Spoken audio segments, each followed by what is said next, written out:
안녕하세요. 저는 오빠를 이혼시킨 못된 시누인 30대 여자입니다. 전 새언니 입장에서는 제가 못됐고 대먹지 못한 시누일지도 모르지만 저는 오빠의 인생을 구했다고 생각해요. 제가 아니었으면 오빠는 평생을 그 여자에게 당하며 살았을 테니까요. 어떤 일이 있었는지 그 사연에 대해 이야기해 보겠습니다. 저는 오빠랑 둘이서 살았습니다. 대학교 재학 중에 부모님께서 사고로 돌아가시고 3살 차이 나는 오빠와 함께 살았죠. 보통 남매들은 커오면서 무척 싸우다가 다 크고 나면 남처럼 서먹해진다는데 저희는 그렇지 않았어요. 저나 오빠나 서로를 참 위하고 챙겨주었거든요. 저희 오빠가 늘 양보도 많이 하고 저를 많이 배려하는 편이었습니다. 그래서 엄마가 걱정을 많이 하셨죠. 오빠는 유순하고 착한데 저는 고집도 세고 할 말 다 하는 편이라 둘이 반반 섞였으면 얼마나 좋을까 하고 말씀을 종종 하셨습니다. 그렇다고 제가 아나무인으로 오빠한테 막대하는 건 아니었고요. 제가 오빠보다는 좀 더 강한 성격인 건 맞습니다. 괄괄한 성격인 저랑 유순한 오빠랑은 참 친하게 다툼 없이 잘 지내며 자라왔습니다. 그러다가 부모님이 돌아가셨어요. 함께 차를 타고 가시다가 큰 트럭과 사고가 있었고 저와 오빠는 그렇게 하루아침에 부모님을 잃게 되었죠. 너무 슬프고 힘들 때도 저와 오빠는 서로를 의지했습니다. 오빠는 군대 다녀와서 복학을 앞두고 있을 때였고 저는 학교를 다닐 때였는데 사실 충격이 너무 커서 둘 다 한 학기를 휴학을 하고 집에만 있었죠. 그렇게 둘 다 집에서만 생활을 하는데 두어 달 지났을 무렵 오빠가 저한테 얘기하더라고요. 우리가 계속 이렇게 슬픔에 잠겨 있어서는 안 된다고. 이제 오빠인 내가 너의 보호자이고 저를 챙기겠다고요. 사실 저보다 오빠가 더 많이 울고 힘들었던 것 같은데도 의젓하게 저를 챙기더라고요. 그렇게 저희는 서로를 의지하며 살았습니다. 생활은 그렇게 힘들지 않았어요. 부모님께서 소유하고 있는 집도 있고 세를 주고 있는 다른 집도 한 채 있었거든요. 그 집의 세와 부모님 보험금 등을 합치면 저희가 생활하기에는 충분했죠. 그렇게 저희는 학교를 다니고 졸업을 했습니다. 오빠가 먼저 취업을 해서 일을 다니기 시작했고 저도 곧 회사에 취업해 일을 다녔습니다. 그렇게 둘 다 취업한 이후에는 서로 얼굴을 보는 것도 쉽지 않았어요. 오빠는 출장이 많은 편이었고 저 또한 야근을 할 때가 많은 직업이라 그맘때는 오빠와 자주 얼굴을 보며 지내지는 못했습니다. 제가 하는 일이 야근을 밥 먹듯이 하는 일이었는데 회사 다닌 지 2년이 지나자 몸이 급격히 안 좋아지더라고요. 연봉은 좋은 편이었지만 몸이 안 좋아지며 생리불순에 만성 피로에 지방간까지 생기게 되었습니다. 야근을 하며 늦게 식사를 할 때가 많았고 살이 그맘때 많이 쪘어요. 그러다 보니 저 또한 스트레스가 너무 컸고 어느 순간 번아웃이 왔습니다. 내가 무엇을 위해서 일을 하고 있는 것인가, 내 자신을 위해서 하는 일이 맞는 건가 하는 생각이 들었습니다. 그런 생각이 들며 충동적으로 사직서를 냈습니다. 회사에서는 더 좋은 조건을 제시하며 저를 붙잡았지만 사직서를 내고 나서 저는 오히려 마음을 굳혔습니다. 3년을 이렇게 열심히 쉬지도 않고 일했으니 당분간은 제 자신을 위해서 살겠다고요. 그렇게 집에서 쉬는 동안 운동과 식이요법을 병행하며 다이어트도 하고 여행도 다니고 제 자신을 위한 시간을 6개월 정도 보냈습니다. 그렇게 쉬는 동안 저는 다시 어떤 일을 할까 고민했는데 원래 하던 일을 프리랜서로 하자는 생각이 들었어요. 그렇게 저는 집에서 일을 시작했습니다. 그맘때 저와 오빠에게는 큰 변화가 생겼어요. 바로 오빠에게 여자친구가 생겼다는 것이었습니다. 오빠가 일이 많고 출장도 잦은 편이라 여자친구를 사귈 시간이 있을까 생각했는데 역시 남녀관계의 일은 본인 말고는 아무도 모르나 보더라고요. 하루는 오빠가 밖에서 외식을 하자고 제안했습니다. 오, 오빠가 웬일이야? 밖에서 밥을 다 먹자고 하고. 뭐 사줄 건데? 너 좋아하는 소고기 사줄 테니까 실컷 먹어. 예. 오빠 오늘 통장들 준비하셔. 사실 너한테 소개시켜주고 싶은 사람이 있어서 좀 이따 거기서 보자. 저는 오빠의 말에 여자친구가 생긴 건가 싶었습니다. 맨날 여자친구도 없이 일만 하느라 바쁜 오빠인데 여자친구가 생겼다니 저 또한 기분이 좋더라고요. 어떤 사람일까 너무 궁금하기도 하고요. 그렇게 저는 약속 장소로 나갔고 고깃집의 한 룸에서 오빠와 오빠의 여자친구를 만났습니다. 여기 내 여자친구야. 현자, 여기는 내 동생 지은이. 서로 인사해. 아, 안녕하세요. 네, 안녕하세요. 저는 오빠에게 여자친구가 있었다는 것도 놀라운데 그와 더불어 그 여자의 차림새를 보고 조금 놀랐습니다. 그 여자는 짧은 치마에 가슴골이 보이는 나시를 입고 있었거든요. 물론 날이 덥고 누구나 입고 싶으면 입을 수는 있겠죠. 하지만 그 여자분은 남자친구의 동생을 만난다는 걸 알고 나온 듯 했는데 처음 만나는 자리에서 이렇게 노출이 심한 옷을 입고 나온다는 게 사실 이해가 잘 되지는 않았습니다. 하지만 오빠가 좋다고 하는 여자인데 내가 첫인상만으로 모든 걸 판단하지는 말자 생각이 들더라고요. 저는 웃으며 싹싹하게 얘기했습니다. 오빠가 오늘 아침에 얘기해서 사실 전혀 몰랐어요. 저는 이지은이라고 해요. 만나서 반가워요. 아, 네. 저는 오빠한테 말씀 많이 들었어요. 오빠 말로는 되게 예쁘게 생겼다고 들었는데 오빠가 동생이라서 되게 좋게 말해준 거구나 하면서 웃더라고요.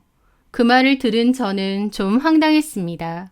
제가 이쁘고 안 이쁘고를 떠나서 첫 만남의 사람의 겉모습을 저렇게 말한다는 게 좀 언짢은 기분이었습니다. 하지만 오빠 여자친구가 어색하고 해서 농담 삼아 한 말이려니 생각하고 저도 그냥 어색하게 웃으며 말했죠. 오빠가 이쁘다고 했어요? 네, 이쁘고 착해서 나중에 어떤 남자가 데리고 갈지 모르지만 오빠가 눈에 불을 켜고 살펴볼 거라고 하더라고요. 그래서 저는 대단한 미인인 줄 알았는데 그냥 평범보다 조금 더 이쁜 정도? 아, 우리 얼른 주문해야지. 지은아, 뭐 먹을래? 소고기 등심으로 시키면 되려나? 오빠는 그 상황이 당황스러웠는지 허둥지둥하며 메뉴판을 보고 주문을 했습니다. 밥을 먹으면서도 오빠 여자친구는 자신이 아는 지인 얘기나 연예인 얘기를 하더라고요. 그 여자친구를 보며 저는 썩 유쾌하진 않았습니다. 여자는 여자가 봐야 안다는데 그 여자분은 제가 볼 때는 그다지 괜찮은 여자로 보이진 않았습니다. 물론 얼굴은 귀염상해 몸매도 날씬해서 외적으로는 어떤 남자나 호감을 가지겠다 싶었지만 말하는 거라든지 행동이라든지 뭔가 모르게 좀 평범치는 않았다고 생각이 들더라고요. 좋게 말해 평범하지 않았다는 거지 막말로는 좀 상스럽다는 게 맞는 표현이랄까요. 어쨌든 오빠의 연애사에 제가 왈가왈부할 건 아니지만 결혼은 아니라는 생각이 들었습니다. 저녁을 먹고 그 여자친구를 먼저 집에 데려다주고 오며 오빠에게 물었습니다. 오빠, 여자친구 어디가 좋아? 아, 애교도 많고 귀엽잖아. 그리고 착하고. 아까 못 물어봤는데 무슨 일 하는데? 원래 백화점 판매직일을 했는데 지금 잠시 쉬고 있대. 혹시 결혼까지 생각하는 거야? 그래서 나한테 소개시켜 준 거야? 어? 그런 생각도 없지 않아 있지.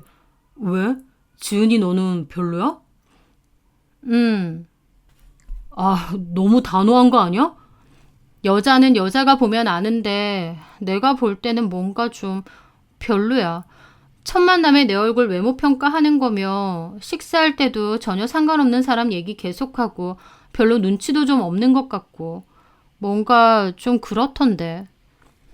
오늘 첫 만남이고 어색하니까 그 분위기가 싫어서 이 말 저 말 하다 보니 그런 걸 거야. 평소에 둘이 보면 얼마나 착한데. 평소에도 오늘처럼 입고 다녀? 요즘 덥다고 저렇게 잘 입고 다니더라고.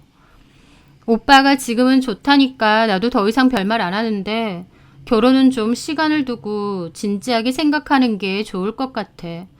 연애 상대, 결혼 상대 나누는 건 그렇지만 내가 볼 땐 좀 별로야.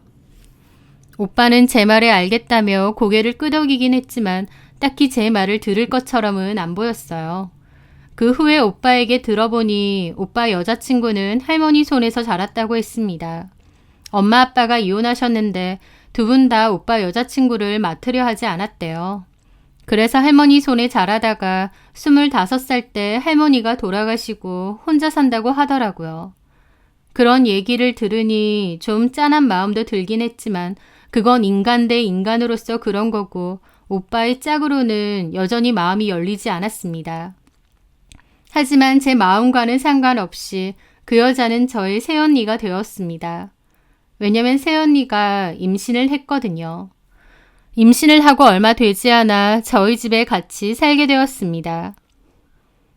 새언니가 수입이 없다 보니 본인이 살던 집 월세 낼 돈이 부족했고 임신을 했으니 어차피 결혼할 텐데 엄한 월세 내기보다 먼저 같이 사는 게 낫겠다고 했다더군요.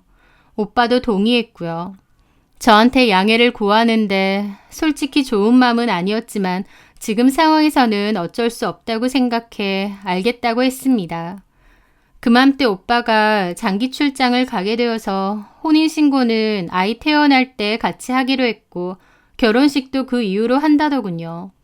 그렇게 오빠도 없는 집에 새언니와 저희 동거가 시작되었습니다.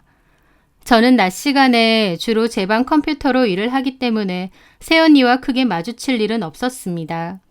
제 스스로 그렇게 규칙을 정했어요.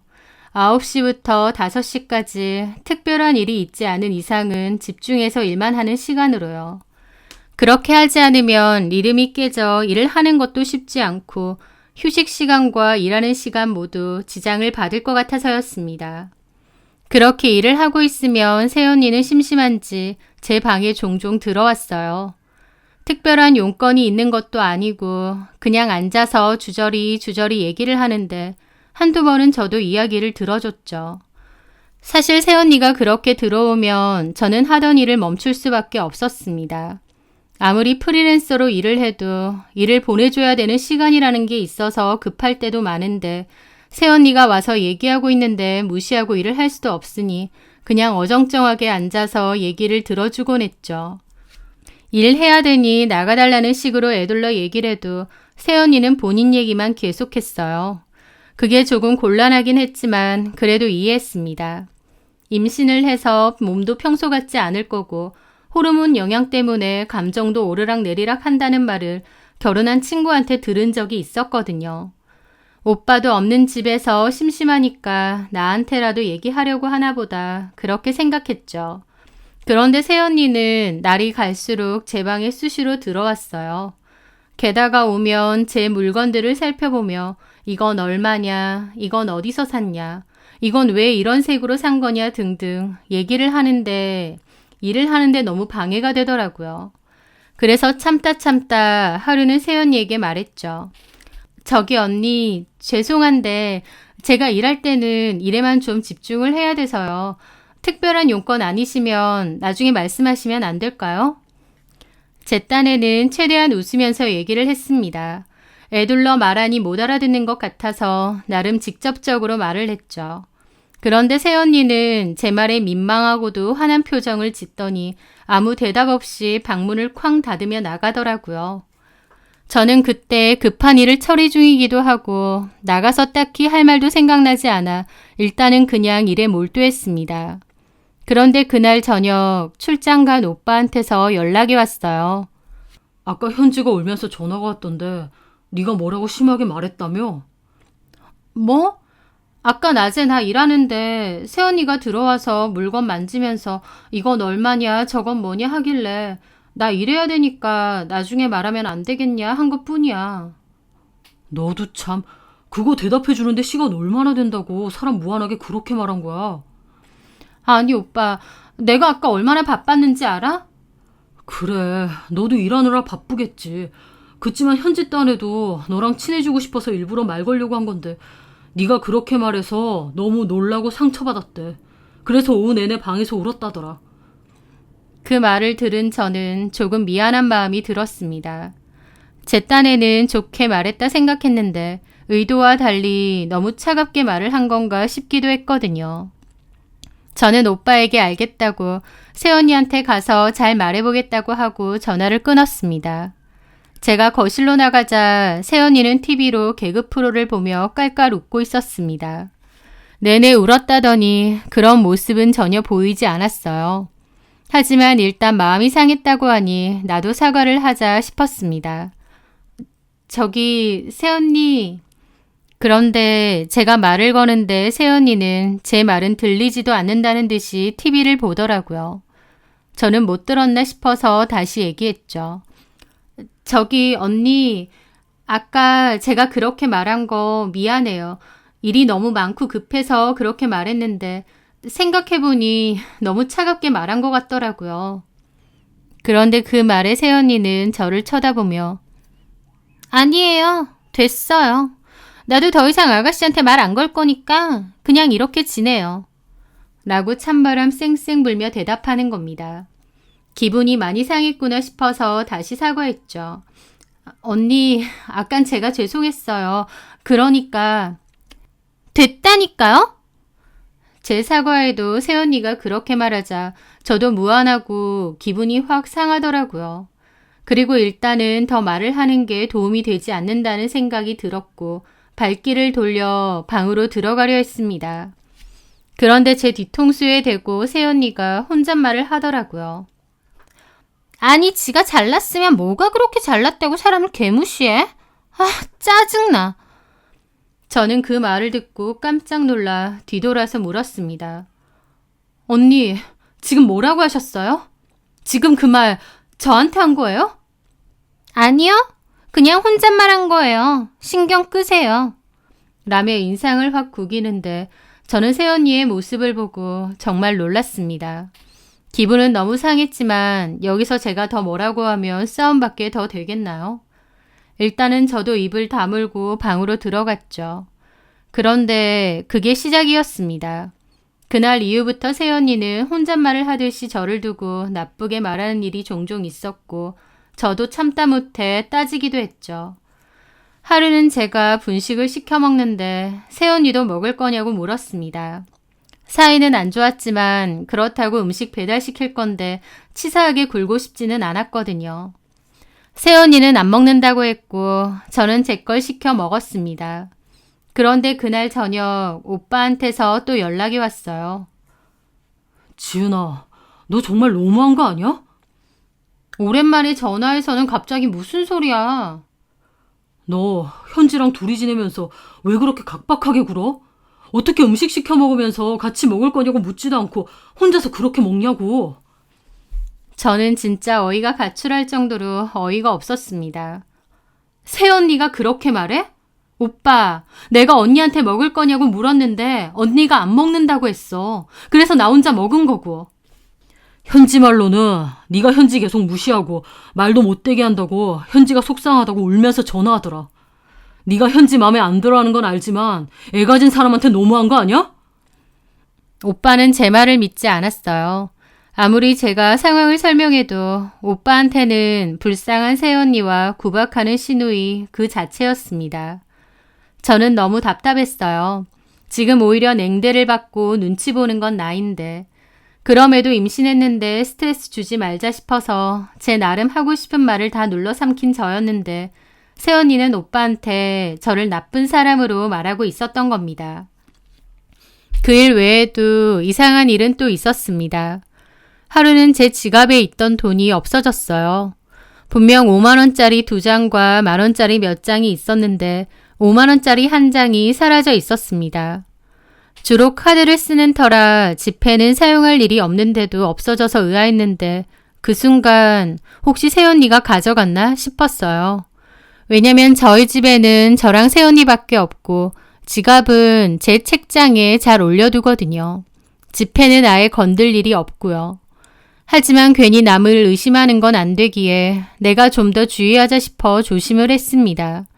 그럼에도 그 후에 10,000원짜리 한두 장이 종종 없어지는 겁니다. 그런 상황이 몇 번 되자 저는 새언니가 갖고 가는구나 확신했습니다. 새언니는 오빠가 생활비를 보내주고 있었고 관리비라든지 전기세는 제가 냈기 때문에 돈이 부족할 거라고는 생각 안 했는데 새언니는 뭔가 작은 금액을 계속 훔치는 것 같았습니다. 게다가 돈뿐만이 아니었어요. 제가 금으로 된 장신구를 좋아해서 모아놓은 게 있었습니다. 엄마한테 물려받은 금반지나 목걸이도 있었고 저 역시 옷이나 가방보다는 금을 좋아해서 금목걸이나 금반지, 팔찌 등을 상자에 모아두곤 했습니다. 그런데 어느 날은 그중 금반지가 없어진 거예요. 그건 제가 회사 다닐 때 월급을 모아 산 거라서 의미가 있는 반지였습니다. 저는 성격이 꼼꼼하고 깔끔한 편인데다 물건 정리도 잘하는 편이기에 제 물건이 없어진 건 바로 알 수 있었거든요. 그 반지가 없어졌을 때 저도 더는 못 참겠다 싶었습니다. 그래서 새언니한테 얘기했죠. 새언니, 혹시 내 반지 가져갔어요? 너무 직진으로 말했나 싶었지만 그맘때는 저도 새언니에 대한 감정이 좋지 않을 때라 단도직입적으로 말했습니다. 새언니는 어이가 없다는 표정을 지으며 말하더라고요. 내가 그 반지를 왜 훔쳐요? 뭐 이쁜 거라고. 근데 저는 그 말에서 뭔가 이상함을 느꼈어요. 보통은 반지 가져갔냐고 하면 어떤 반지냐, 무슨 반지를 말하는 거냐고 하는 게 일반적이지 않나요? 그런데 새언니는 제가 무슨 반지를 얘기하는지 안다는 듯 바로 본인이 훔치지 않았다며 그게 뭐가 이뻐서 가져가냐는 말을 했던 거죠. 어떤 반지가 없어졌는지 아는가 봐요? 무슨 반지냐고 묻지도 않는 걸 보면? 그제야 새언니는 아차 싶었던 건지 반지가 다 그게 그거겠지. 그리고 내가 어떻게 알아요? 진짜 웃겨. 지금 사람 의심하는 거예요? 사람을 뭘로 보고 도둑 취급이야. 하면서 방으로 들어가 버리더라고요.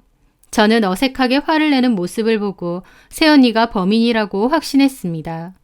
이 일은 그냥 넘어가서는 안 되겠다 생각했죠. 그러던 중 그 일이 터졌습니다. 저희 집은 아파트인데 3층입니다.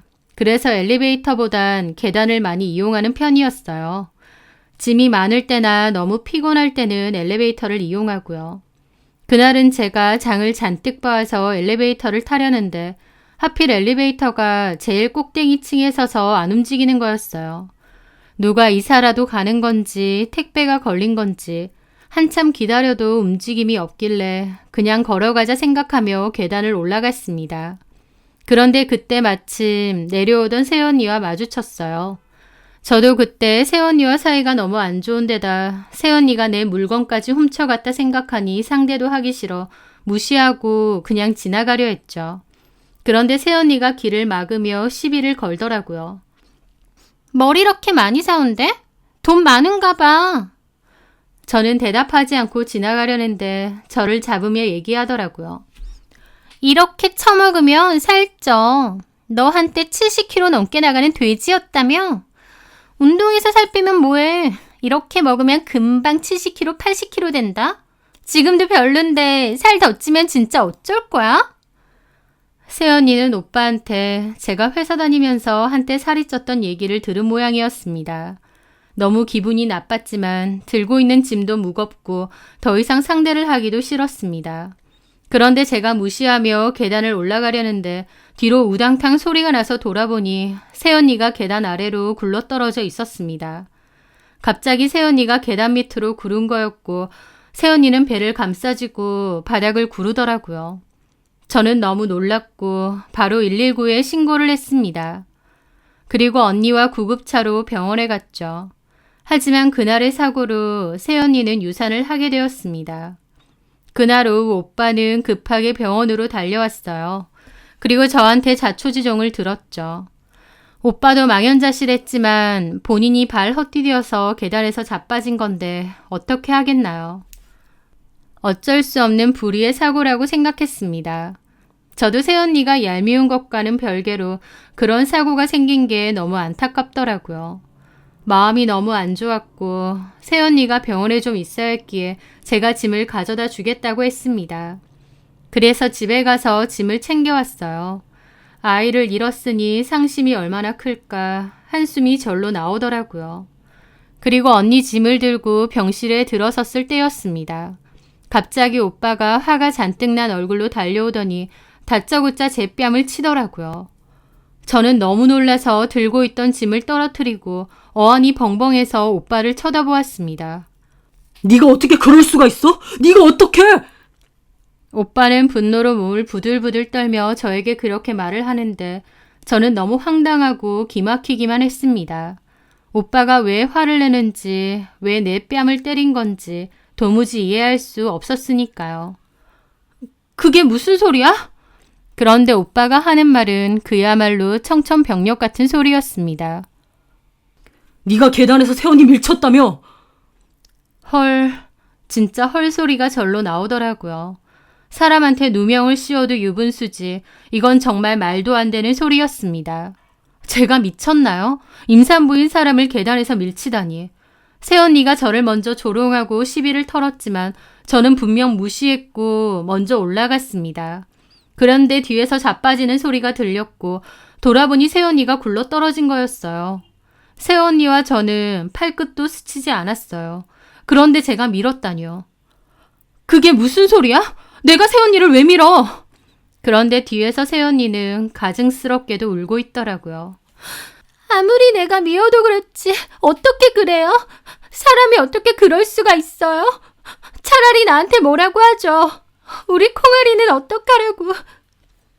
그러면서 이불에 고개를 파묻고 우는데 저는 머릿속이 새하얘지더라고요. 이게 무슨 연극의 한 장면이나 드라마의 한 장면인가 했습니다. 살면서 이런 모함을 받을 거라고는 생각도 못 해봤어요. 진짜 너무 억울해서 할 말을 잃을 정도였죠. 아니 오빠, 내가 새언니를 왜 밀어? 아까 말했잖아. 새언니가 나한테 계속 시비를 걸길래 무시하고 계단을 올라가는데 무슨 소리가 나서 뒤돌아보니 새언니가 계단에서 구른 거라고. 나는 새언니 손끝 하나 건든 적이 없어. 그래요. 내가 다 잘못했어요. 오빠, 다 내 잘못이야. 아가씨 잘못 없어. 애초에 아가씨가 나 마음에 안 드는데 그 집에 들어간 것부터가 잘못이었나 봐. 새언니는 그렇게 울면서 외치는데 진짜 이게 영화나 드라마였으면 새언니는 상을 받아야겠다 싶은 마음이 들 정도로 연기를 잘하는 겁니다. 그렇게 저는 억울한 상황에 오빠는 저에게 말하더라고요. 지은이 너 그렇게 안 봤는데 정말 실망이다. 네가 현지 마음에 안 들어한 거 나도 다 알지만 아무리 그래도 어떻게 사람을 그렇게 해. 진짜 아니라고! 저는 외쳤지만 이미 오빠는 새언니의 말을 믿는 듯 했습니다. 저 또한 오빠에게 너무 실망을 했죠. 이제까지 같이 자라오고 부모님이 돌아가셨을 때도 함께한 친동생은 나인데 저 여자가 뭐라고 나한테 오빠가 이렇게 하나 싶었어요. 내 말은 믿지도 않고 어떻게 저럴 수가 있나 너무 원망스러웠습니다. 저희의 소란에 간호사가 들어와 너무 소란스럽다며 조용히 해달라고 하더라고요. 저는 가져온 새언니 짐을 내려두고 집으로 돌아왔습니다. 돌아오는 내내 울었어요. 너무 억울하고 속상하고 가슴이 터져버릴 것 같더라고요. 저한테는 유일한 가족인 오빠가 저를 못 믿고 매도하는 것도 너무 서러웠고요. 그렇게 꺼이꺼이 울며 집에 왔습니다. 집에 있는데 일도 손에 너무 안 잡히고 가슴이 갑갑하더라고요. 오빠도 너무 원망스럽고 새언니도 이해가 안 되고 그냥 오빠도 새언니 얼굴도 안 보고 싶었습니다. 집에 있기도 싫었죠. 그래서 이렇게 있지 말고 그냥 나가자. 여행이라도 가자 싶어 친구에게 연락했습니다. 다행히 그 친구도 시간이 나서 1박 2일로 타 지역으로 여행을 다녀왔어요. 갑자기 떠난 여행이긴 하지만 그래도 집에서 나오니 마음이 좀 낫더라고요. 여행을 가서 친구에게 이 사실에 대해서 얘기를 했더니 친구가 더 기막혀 했습니다.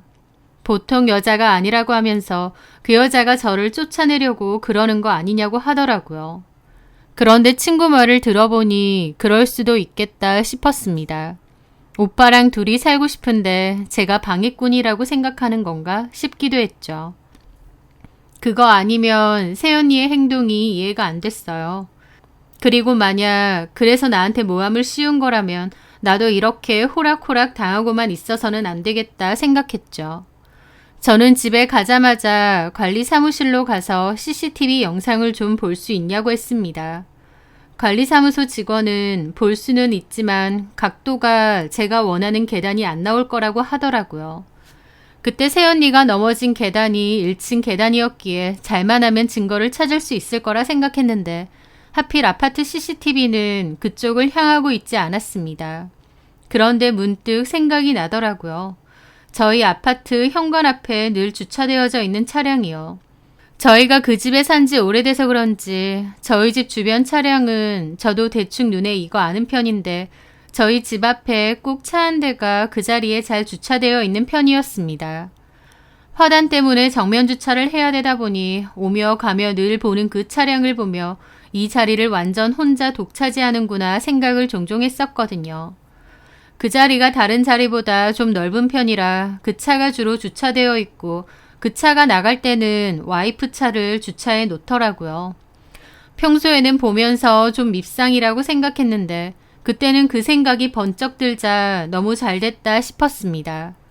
저는 그 차량의 주인에게 연락을 좀 할 수 있냐고 관리사무소 직원에게 물어봤고 직원은 자기가 물어보고 된다고 하면 연락처를 전달해 주겠다고 하더라고요.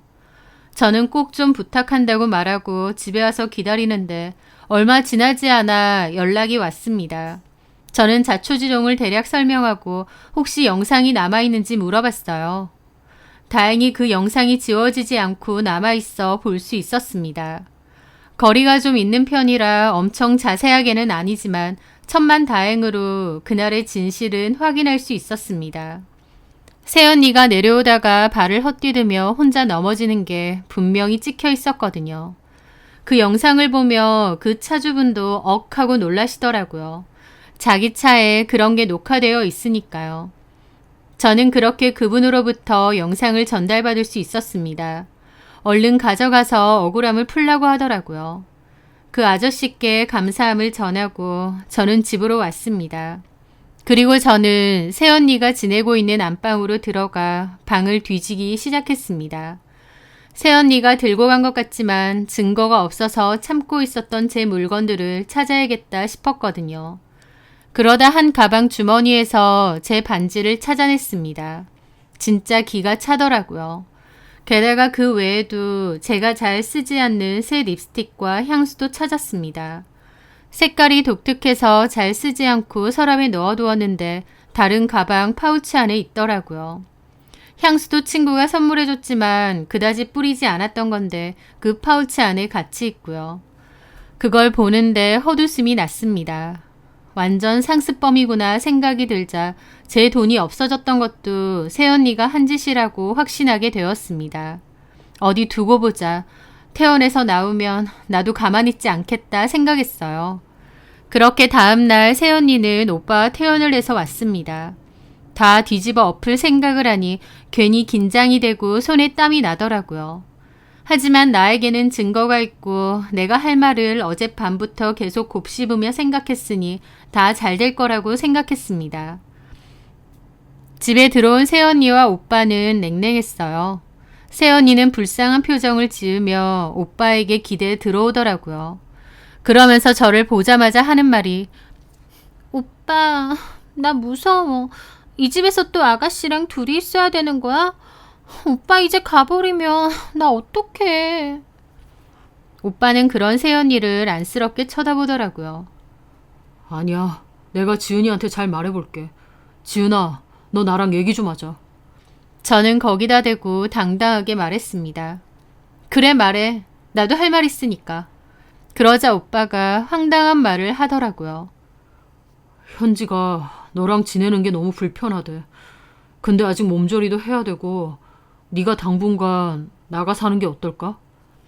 저는 그 말에 너무 황당했어요. 새언니는 그런 저를 약간 비웃는 표정으로 쳐다보더라고요. 속으로 참 드라마 많이 봤는가 보다 싶은 생각이 들었습니다. 황당한 기분은 뒤로하고 저도 당당히 말했죠. 내가 왜? 나갈 거면 오빠가 나가야지. 그러자 오빠도 화가 난 듯한 표정으로 말하더라고요. 네가 현지한테 그렇게 해놓고 우리 보고 나가란 소리가 나와? 너 최소한 미안한 마음도 없어? 저는 거기서 오빠에게도 너무 실망했습니다. 제가 지 친동생이고 그런 짓을 할 사람이 아니라는 거 누구보다 잘 알 겁니다. 그런데도 그 여자 말만 듣고 저를 몰아세우는데 너무 실망스럽고 화가 나더라고요. 저는 분노로 끓어오르는 속을 달래며 한숨을 쉬고 말했습니다. 나는 오빠가 그럴 줄 몰랐어. 그리고 이 집 내 집이잖아. 내 집에서 내가 왜 나가야 돼? 오빠가 나가. 네, 그 집은 제 명의로 되어 있는 제 집이었습니다. 저희 부모님께서 오빠와 저에게 한 채씩 주셨던 집이었죠. 오빠는 사실 부모님께 받은 집을 아는 형님 사업에 투자를 한다며 집을 팔아 투자금으로 썼어요. 하지만 그 사업이 잘 되지 않아 원금도 제대로 못 받고 있는 상황이었습니다. 오빠가 우유부단하고 귀가 얇은 건 알았지만 부모님께서 물려주신 유산을 그런 식으로 썼다는데 저도 실망이 상당히 컸습니다. 하지만 오빠 재산을 오빠가 알아서 한 일인데 내가 더 뭐라고 할 수 없다 생각해서 저도 더 이상은 오빠에게 말하지 않았고 제가 물려받은 저희 집에서 오빠랑 살았던 것이었죠. 그런 얘기까지는 세연이에게 하지 않았던 건지 세연이도 몹시 당황해하는 모습이 역력하더라고요. 그게 무슨... 이 집이 오빠 집이 아니야? 오빠는 민망해하며 말하더라고요. 내 집은 아니야. 내 집은 어디 좀 투자하느라. 이 집은 엄밀히 말하면 지은이 집이야. 근데 지은아, 이 상황에서 현지 몸조리도 해야 되는데 우리 보고 나가라니. 그럼 나는? 내 집 놔두고 내가 어디로 가야 되는데? 나 오빠가 오빠 명의지 그렇게 처분하고 오빠 맘대로 투자했을 때 분명히 하지 말라고 말렸었어. 기억나지? 그런데도 오빠 마음대로 해놓고 왜? 이제는 내 집을 달라고? 그건 절대 안 되지. 그 말에 오빠는 할 말이 없는지 입을 닫더라고요. 저는 세연이를 쳐다보며 오빠에게 말했습니다. 그리고 오빠, 정신 차려. 이 여자가 어떤 여잔지 알아? 그 말에 그 여자는 저를 매섭게 째려보더라고요. 오빠는 무슨 말이냐는 듯 황당하다는 표정으로 저를 보고요. 저는 그 즉시 안방으로 들어가 세연이의 가방을 들고 나왔습니다. 그리고 보여줬죠. 이거 내 반지, 그리고 이거 내 향수랑 립스틱. 집에서 종종 돈이 없어진다 그랬는데 이것까지 훔칠지는 몰랐네. 집에 도둑년을 데리고 있었던 거나 다름없어. 그 말에 그 여자는 발끈하며 말하더라고요. 나 그런 적 없어. 어디서 사람 밀쳐놓고 누구를 도둑년으로 모는 거야? 내가 널 밀었다고 생사람 잡는데 증거 있어? 네가 날 밀었으니까 계단에서 굴렀지. 내가 미쳤다고 혼자 굴렀겠니? 사람 밀어놓고 증거. 진짜 무섭네. 무서운 건 그쪽이고. 근데 어쩌지? 너는 없지만 나는 증거가 있어. 너 혼자 자빠졌고 나는 네 몸에 손끝 하나 댄 적이 없다는 증거. 제 말에 세연이도 예상치 못했다는 듯 당황하더라고요. 저는 보란듯이 제 방으로 들어가 노트북을 들고 나왔습니다. 그리고 그 블랙박스 영상을 틀어 보여줬죠. 당연히 그 여자도 그런 게 찍혔을 거라고 예상을 전혀 못했겠죠. 당황한 게 눈에 보였고 누나를 이리저리 마구 굴리더라고요. 그 영상을 본 오빠 또한 마찬가지였고요. 사실 처음 그 영상을 봤을 땐 몰랐습니다. 그런데 제가 집에서 다시 여러 번 그 영상을 보니까 진짜 소름 돋는 건 따로 있더군요. 저는 처음에 세연이가 저한테 한 소리하고 혼자 씩씩대고 내려오다가 실수로 발을 헛디딘 줄 알았습니다. 그래서 실수로 계단에서 굴러 떨어진 줄 알았죠. 그런데요. 다시 여러 번 보니 그게 아니었습니다. 화면이 멀리서 찍혀 있어서 조금 흐리스냈어도 분명히 찍혀 있었어요. 세연이가 저를 힐끗 보더니 일부러 다리를 몸쪽으로 확 내밀어서 계단에서 굴러 떨어지는 것을요. 그걸 봤을 때 그 장면이 너무 기괴해서 등줄기에 소름이 쫙 돋더라고요. 믿을 수가 없어서 여러 번 돌려봤습니다. 홀몸도 아니고 임신까지 한 사람이 계단에서 일부러 굴러야 될 이유가 없잖아요.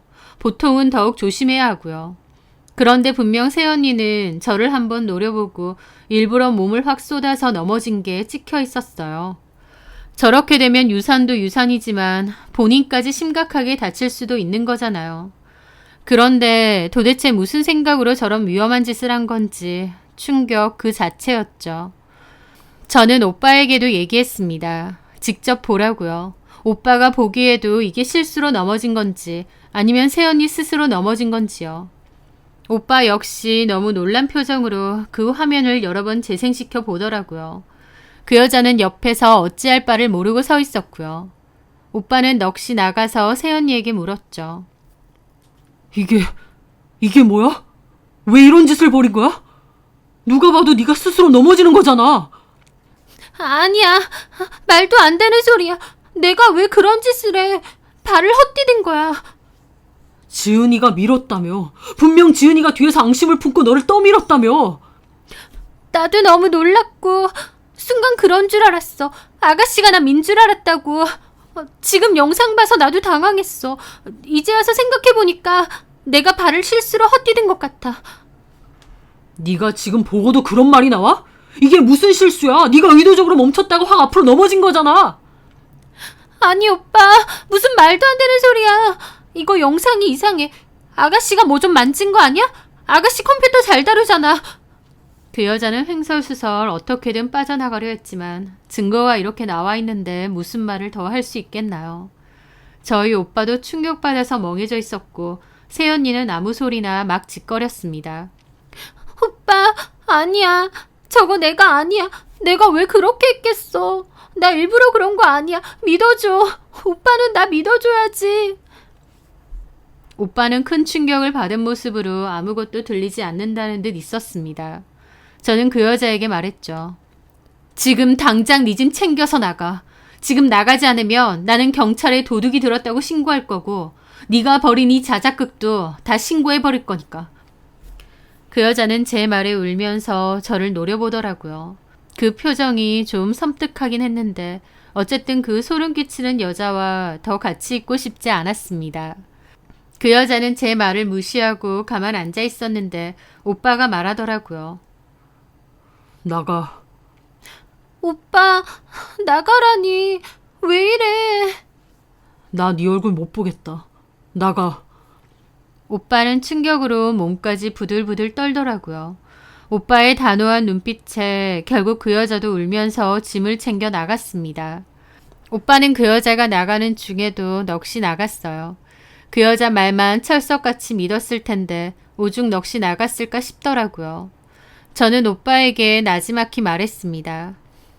오빠, 그 여자 갔어. 그리고 다시는 만나지 마. 무슨 연락을 해도 보지 말고. 오빠는 아무런 대답이 없었습니다. 저는 아무 생각 말고 그냥 한숨 푹 자라고 한 뒤 제 방으로 들어왔습니다. 저도 마음이 몹시 심란하더라고요. 그래도 저 미친 여자를 쫓아내고 오빠랑 헤어지게 해서 다행이다 싶으면서 충격을 받은 오빠가 조금 걱정이 되기도 했습니다. 다음날 새벽 오빠는 다시 출장지로 돌아갔고 한동안은 연락이 되지 않았습니다. 오빠가 너무 걱정이 됐는데 문자가 와서는 잘 지내고 있으니 걱정 말라고 곧 일 마무리되면 올라가니까 그때 얘기하자고 했습니다.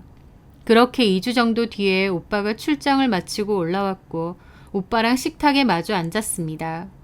오빠는 한참 고개를 숙이고 진지하게 앉아있다가 말하더군요.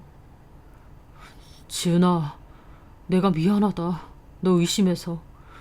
오빠가 돼서 동생 믿지도 못하고 그렇게 굴어서 진심으로 미안해. 나는 현지가 그런 애일 거라고는 생각도 못했어. 그리고 어찌됐든 현지가 내 와이프니까 현지를 믿어줘야 된다는 생각이 너무 컸던 것 같아. 너 못 믿고 참 못되게 말을 하고 그때 손찌검까지 한 거 정말 진심으로 미안하다. 오빠의 진심이 느껴졌기에 저도 오빠를 마음으로 이해하기로 했습니다. 저는 차분하게 오빠에게 말을 했죠. 오빠 잘못 아니야. 그런 여자일 거라고는 전혀 생각 못했던 거잖아. 나도 이렇게 충격인데 오빠는 얼마나 더 힘들었을 거야. 그렇게 오빠와 대화를 하며 알게 된 사실은 충격이었습니다. 그 여자를 소개해준 오빠 친구로부터 들었는데 그 현지라는 여자는 오빠 친구의 여자친구가 일하는 백화점 직장 동료였다고 했습니다. 그런데 그 여자를 오빠에게 소개를 해주고 얼마 뒤 그 여자는 본인 일하는 매장에서 물건을 훔치다 걸렸다는 거예요. 그렇게 조사를 해보니 상습적인 절도범이었다고 했습니다.